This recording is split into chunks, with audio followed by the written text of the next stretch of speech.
இன்றைய மணி நிலவக்கூடியது மாலை 5 மணி நேர விலகல் சம்பவம் இருக்கா? கடந்த 4 மணி நேர இந்த நொடி பொழுது விலகல் நொடி இருக்கா? இல்ல பொழுது இல்ல இன்னும் பட்டியலை தயாரித்து கொண்டிருக்கிறார்கள். நைட்டுக்குள்ள அப்டேட் ஆயிரும். நாளை காலையில இறங்கிடலாம். சேர்த்து வந்துருவாங்க. ஆமா ஆமா சேர்த்து 3 விலகல் எதிர்பார்க்கலாம். 3 என்னது சாயங்காலத்துக்கு ஒன்று நைட் ஒன்றுப்பா வச்சுக்கலாம்ப்பா. சரி ரைட் ஓகே உங்கள் ஆசைப்படியே. அதுக்கு முன்னாடி இப்போ ஒரு வீடியோ கட் ஒன்று வைரல் ஆகி கொண்டிருக்கிறது. என்ன வீடியோ? நடிகர் சிவகுமார் அவர்கள் பேசுகிற ஒரு ஆடியோ. பெரியாருடைய படத்தை போட்டு அவர் உறைந்த அந்த படத்தை போட்டு பெரியாரின் முக்கியத்துவம் குறித்தும் திராவிடத்தின் முக்கியத்துவம் குறித்தும் அவர் விளக்க பேசியிருக்கிறார். அது இப்பொழுது வைரலாகி கொண்டு சங்கிகளுக்கு 12ஆம் நம்பர்லாம் பத்தல, பெருசா ஏசிலேயே கொண்டு போய் அதான் இப்போ இது வெளில போன கடைக்கு போன ஒரே பர்னால் வண்டியா போயிட்டு இருந்தது. 407ல இதுலலாம் ஈச்சர்ல இறங்குது, மெடிக்கலா இறங்குது அங்கங்க. அது சங்கிகள் உள்ள ஏரியாவில் நிறைய பர்னால் பயங்கர சேல்ஸ் தான்.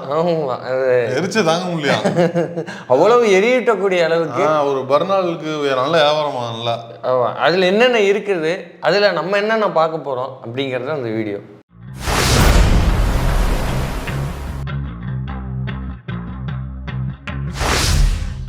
ஒரு சாதிய கட்டமைப்பு இருக்குது. இவன் மேல் சாதிக்காரன், இவன் கீழ் சாதிக்காரன், பிராமண வைசிய சத்திரன் சூத்திரன், இப்படி 4 வகையா மக்களை பிரிச்சு கீழ் சாதிக்காரனை மேக்சிமம் உலகம் அவமானப்பட்டிருந்த போது அந்த மக்களிலே ஒடுக்கப்பட்ட மக்களே, நசிக்கப்பட்ட மக்கள் இன்னைக்கு IAS IPS காரணமான ஒரே போராட்டம். இதுதான் அவர் பேசியிருப்பது. அவர் ஆன்மீகவாதி தான். அவர் தனிப்பட்ட முறையில் துணூறு வைப்பாரு, பொட்டு வைப்பாரு, சாமி கும்பிடுவாரு, எல்லாம் பண்ணுவாரு.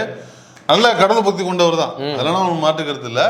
நிறைய ஆன்மீகம் பேசியிருக்கிறாரு, கொஞ்சம் ஆன்மீகம் பேசியிருக்கிறாரு, நிறைய கருத்துக்கள் தான் பேசியிருக்காரு. கருத்துக்கள்னா பகுத்தறிவு கருத்துக்கள் தான் பேசியிருக்கிறாரு. இப்போ ஆனா அவருக்கு கடவுள் நம்பிக்கை இருக்குது, கடவுள் வேண்டும் என்று நம்புகிறவர், கடவுளை நம்புகிறவர். அப்படி இருக்கிற ஒருத்தர் மேடையில தான் உறைந்த பெரியார் படத்தை போட்டு பெரியாரின் சிறப்பு என்ன தெரியுமா அப்படின்னு பேசுறது இருக்குல்ல, இதுதான் தமிழ்நாடு. இதுதான் தமிழ்நாடு. ஏன்னா மேடைகள்ல கம்பராமாயணத்தை எப்படி மூச்சு விடாம சொட்டு தண்ணி இல்லாம பேசும் தெரியுமா? அது நான் நடிப்புக்கு ரிட்டர்ன் ஆனதுக்கு கத்துக்கிட்டேன். சொட்டு தண்ணி இல்லாம 3 மணி பேசுவேன் அப்படின்னு சொல்லுவாரு. உண்மையிலே அது பெரிய விஷயம். ஆனா ஏதோ ஒரு விஜய் டிவில ஏதோ ஒரு டிவில அதுக்கு CD இருக்குது, ஃபுல்லா இன்னமும் இருக்குது. அப்படியா? ஆமா, ஃபுல் ஸ்ட்ரெச்ல பேசுவாரு. அப்படியே கம்பராமாயணத்தின் சுவை இது, அதோடைய தலையில பேசுவாரு. அப்படி அப்படி கரைச்சு குடிச்சிருக்காரு உண்மையிலே. அப்படியா? சரி ஓகே, எனக்கு இந்த தலைகீழா மேட்ரு என்ன தெரியாது, புதுசா இருக்கு. ஓகே. ஸோ இப்படி ஒரு ஆன்மீகத்தை குறித்த ஒரு பார்வை கொண்ட நபர் ஒரு கம்பராமாயணத்தை முழு முச்சூடா நீங்க சொல்ற மாதிரி இங்க இருந்து இங்க குறுக்க பிடிச்ச ஒரு ஜம்பு சம்மசால்ட்டுன்னு இப்படி எல்லா வகையிலையும் பேசக்கூடிய நபர் இதை முழுசா எதிர்த்த ஒரு பெரியார. இதெல்லாம் வேண்டாம், இதனால தமிழருக்கு என்ன அறிவு கிடைச்சிருது, இதனால நமக்கு என்ன ஒரு தமிழ்நாட்டு புலவர்கள் வேற எதுவுமே எழுத மாட்டீங்களா அப்படின்னு. எப்ப இது என்ன லாங்குவேஜ், இது எவ்வளவு அருமையான லாங்குவேஜ், இதை வச்சு சயின்டிபிக்கா என்னென்ன கண்டுபிடிச்சிருக்கீங்க அதெல்லாம் எழுதாம யானையை வச்சு பிச்சை எடுக்கிற மாதிரி யானைக்கு எவ்வளவு குவாலிபிகேஷன்ஸ் இருக்கு, அது மாதிரி ஏடா அதை வச்சு எவ்வளவு விஷயம் பண்ணலாம், அதை விட்டு பிச்சை எடுக்கிறீங்களேடா அப்படின்ற மாதிரி அந்த காமெடியை சொல்றேன். அப்படின்ற மாதிரி தமிழ் வச்சு எவ்வளவு விஷயத்த பண்ணலாம், விஞ்ஞானபூர்வமா எவ்வளவு நீங்க கொண்டு வரலாம், அதெல்லாம் விட்டு வெறுமன புராணங்களை மட்டுமே நம்ம பேசிட்டு இருக்கோமே அப்படின்னு கிரிட்டிசைஸ் பண்ற ஒரு பெரியார்.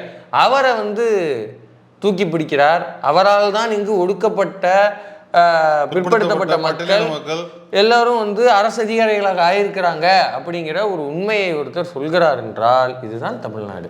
ஏன்னா அவருக்கு தெரியாதா அவரு எவ்வளவு பெரிய ஆன்மீக பற்றுள்ளவர். அப்புறம் ஆன்மீக பற்றுள்ளவர் ஒருத்தர் கடவுளே வேண்டாம்னு சொல்ற ஒருத்தர் கடவுள் இல்லை ஆன்மீக பற்றும் இல்ல, தமிழ் பற்றும் அதிகமா உள்ளவர்.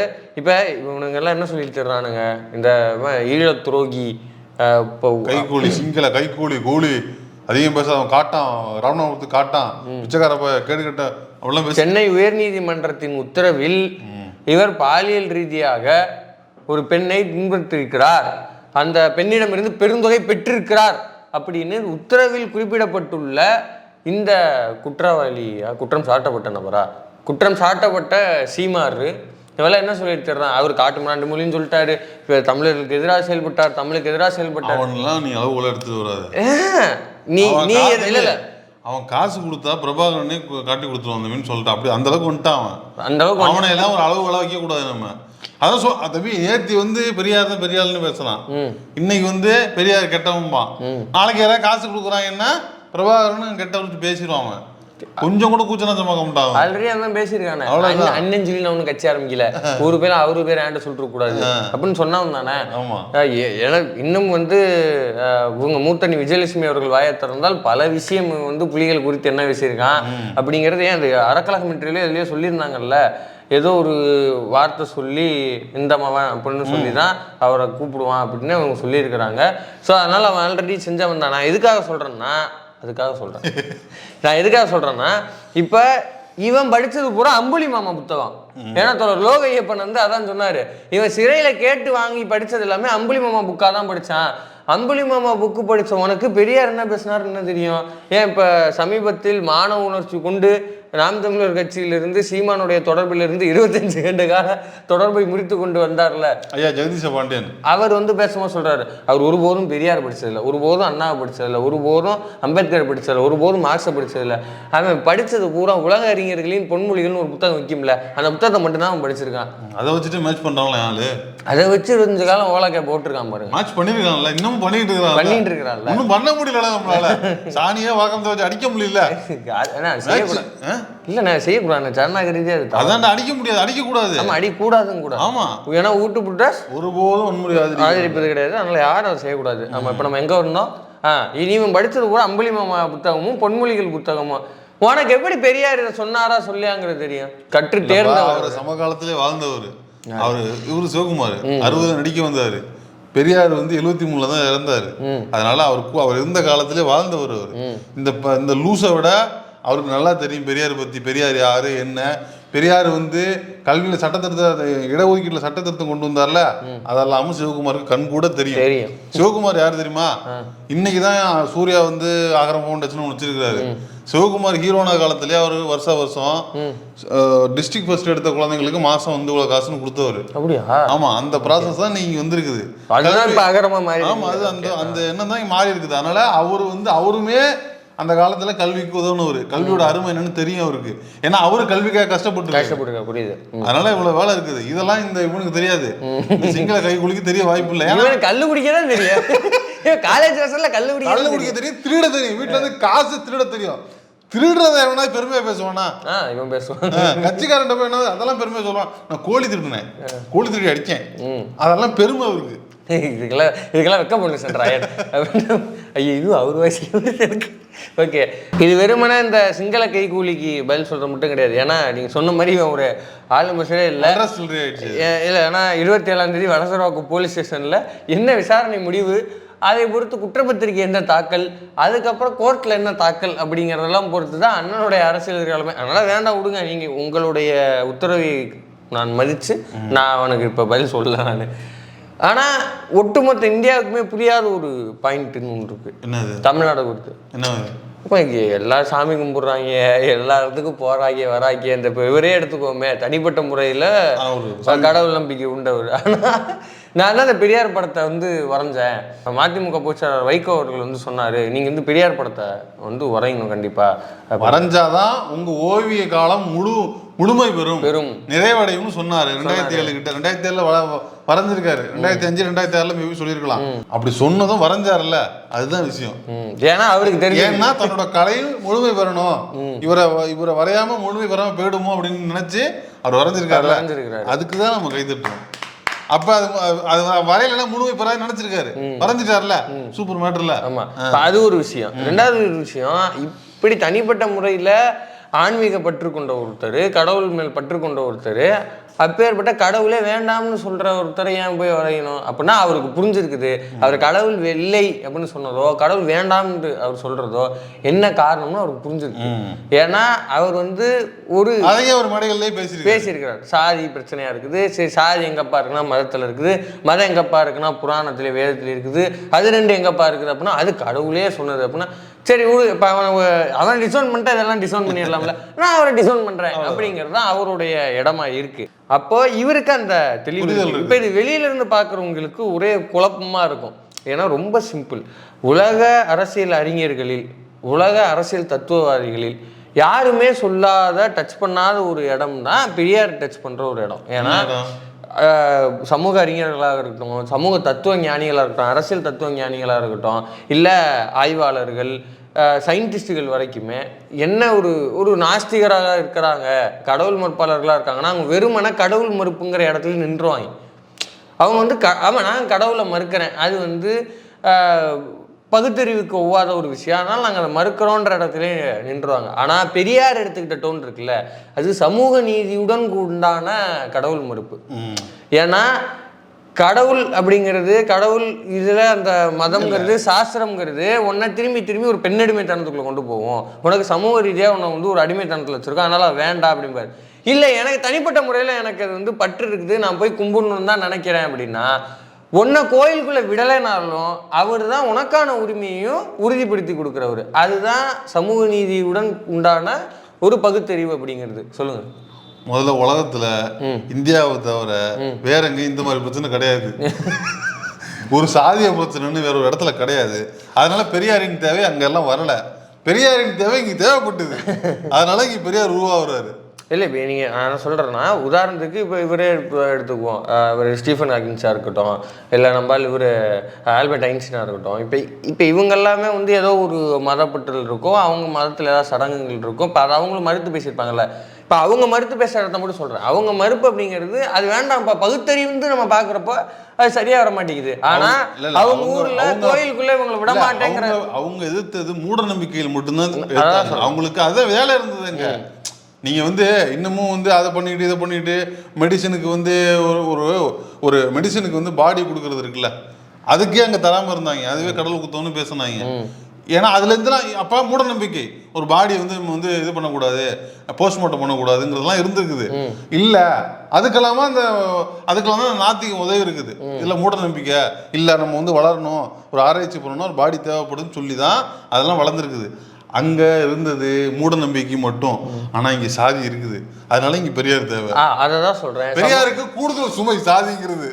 ஆமா, அவர் வந்து இதோட சேர்த்து இதையும் டேக்கிள் பண்ண வேண்டி இருக்குது. இந்தியாவில் இருக்கட்டும், உலகத்துல இருக்கட்டும், எந்த அறிஞர்களும் டச் பண்ணாத பாயிண்ட் வந்து இந்த 2 இடம் தான். அதை தான் வந்து பெரியார் டச் பண்ணியிருக்கிறாரு. அதனாலதான் பெரியார், அதனாலதான் சிவகுமாரும் டச் பண்ணியிருக்காரு, பிரேம்ல டச் பண்ணியிருக்காரு. அதாவது சிவகுமார் உள்ளிட்ட இவர் சத்யவேல் முருகனார், அவர் உள்ளிட்ட இவர் ஐயா சுகிசிவம் உள்ளிட்ட எல்லாருக்கும் சுகிசிவமே பெரியார் மாதிரி பேச ஆரம்பிச்சிட்டாரு. போற போக்குல சுகிசிவத்தை பெரியார் வாய்ப்பு இருக்கு தெரியல. இல்லை வேணா இப்போ இவங்க எல்லாமே தனிப்பட்ட முறையில் ஆன்மீகவாதிகள் தான். ஆனால் எந்த இடத்துல அவங்க பெரியார் ஏற்றுக்கிறாங்கன்னு ஒரு புள்ளி இருக்குல்ல. இப்போ ஐயா சத்யவேல் முருகனார் வந்து பேசுகிறப்ப வந்து பதிவு பண்ணுறாரு, ஒரு பெரியார் இல்லை 100 பெரியார் வேண்டும்ங்கிற பாயிண்ட்டை என்டார்ஸ் பண்ணி அவர் 1000 பெரியார் வேண்டும் இன்னும். ஆமாம், அப்படிங்கிறத அவர் என்டார்ஸ் பண்ணி பேசுறாரு. நீங்கள் யோசிச்சு பாருங்க, அவர் இப்போ சத்யவேல் முருகனார்னா நமக்கு என்ன ஒரு இமேஜ் தோணும்? கிருபானந்த வாரியாரின் பேரன், நல்ல பட்டை அடிச்சுட்டு சந்தன போட்டு குங்கும போட்டுலாம் வச்சு அந்த ஆன்மீக புத்தகங்களுக்கு நடுவில் ஒரு கோயிலுக்கு நடுவில் உட்கார்ந்துருக்க ஒரு நபர் ஒரு பெரியார் அல்ல 100 பெரியார் வேண்டும்ங்கிறாரு. ஒரு பெரியார் போதாது, 100 பெரியார் வேண்டும். அந்த இப்படி ஒரு கருத்தை சொல்லக்கூடியவர் இவர் எந்த இடத்துல பெரியார் எடுத்துக்கிறாரு? ஏன்னா அவர் இன்னொரு விஷயம், அதே போல ஐயா சுகிசிவம் அவர்கள் அவர் வந்து பெரியார் எதற்காக சொன்னார், இந்த பார்ப்பனிய எதிர்ப்பை பற்றி பேசுகிறார், பார்ப்பனர்களின் இந்த ஆதிக்கத்தை குறித்து பேசுகிறார். அது அவங்க பகுத்தறிகிற இடம் இல்ல. முக்கியமான விஷயம், பெரியார் கடவுள் இல்லைன்னு சொல்லவே இல்லை. இந்த பேசுற பாயிண்ட்ல இன்டர்பிரேஷன் அவர் வச்சு தர்க்கங்கள் தான் பேசுறோம். அவர் முதல்ல என்ன பேசினாரு என்ன சொன்னாருன்னு வச்சுட்டு தான் அவர் என்ன எதுக்காக தர்க்கம் பேசினாலும் வரணும். இந்த பயலுக்கு தர்க்கத்தை மட்டும் தான் எடுத்துட்டு வராங்க. ஏன்னா அவர் என்ன அவர் கடவுள் இல்லைன்னு சொல்லவே இல்லை. எப்படி சொன்னாரு? இது இருக்குன்னு சொல்ல நான் ஒத்துக்கிறேன், அவ்வளவுதான். அவர் வந்து நீ சொல்லல அந்த நம்பிக்கை இல்ல, ஏன்னா நீ இப்படி சொல்ற அதனால அது இல்ல அப்படின்னு சொல்றாரு. அவர் தர்க்க ரீதியா தர்க்கம் தான் வைக்கிறாரு. அவரு தர்க்கத்தை எல்லாம் ப்ரூவ் பண்ண முடியல. ஏன்னா அவர்கிட்ட கேட்டுறாங்க, கடவுள் இல்லைங்கிறீங்களா, நாளைக்கு உங்க கண்ணு முன்னாடி தோண்டிட்டாருன்னா என்ன பண்ண? அவ்வளவுதான், ஐயா சாமி உனக்கு ஒரு நல்லா இல்ல இருக்குன்னு பேச போறேன், அவ்வளவுதான்.